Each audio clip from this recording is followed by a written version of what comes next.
सोचो जरा, आप एक सफल बिजनेस चला रहे हो, शायद दिल्ली में एक बुटीक या बेंगलोर में एक छोटा सा कैफे। सब कुछ सही चल रहा है, कस्टमर खुश है, पैसा आ रहा है और लाइफ सॉर्टेड लग रही है। लेकिन इस पूरे हसल बसल में एक इम्पॉर्टेंट काम रह जाता है, जीएसटी का पेमेंट। शुरुआत में बस एक छोटी सी नोटिस आती है टैक्स डिपार्टमेंट की तरफ से। आप सोचते हो नेक्स्ट वीक देख लूंगा और इग्नोर कर देते हो। लेकिन जब वीक्स मंथ्स बन जाते हैं तब एंटर होता है section 79 of the GST act. Section 79 सिर्फ एक लीगल क्लॉज नहीं है, ये गवर्नमेंट की रिकवरी का टूल है।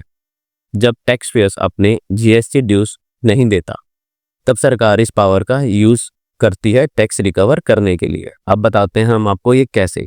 सबसे पहला तरीका है डिडक्शन।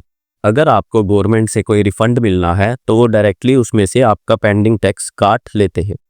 दूसरा तरीका, कोई बंदा या कंपनी आपको पैसे देने वाला है, गवर्नमेंट उससे डायरेक्ट कह सकती है कि वो पैसे आपको नहीं उन्हें दे। तीसरा तरीका, सीज।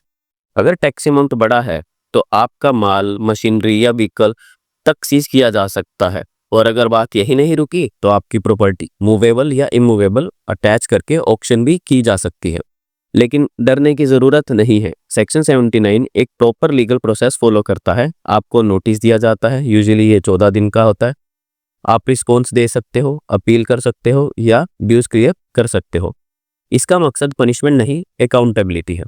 गवर्नमेंट आप पर भरोसा करती है कि आप अपने कस्टमर से जो टैक्स ले रहे हो तो नेचुरली तौर पे वो ये भी एक्सपेक्ट करते हैं कि आप उस टैक्स को डिपॉजिट भी करोगे। तो moral of the story, notice ignore मत करो, टाइम पे जीएसटी रिटर्न फाइल करो, पेमेंट क्लियर रखो। और अगर डाउट हो तो एक ट्रस्टेड टैक्स कंसल्टेंट से बात करो, क्योंकि सेक्शन 79 का सामना करना तब मुश्किल हो जाता है जब हमने बेसिक्स पे ध्यान नहीं दिया होता।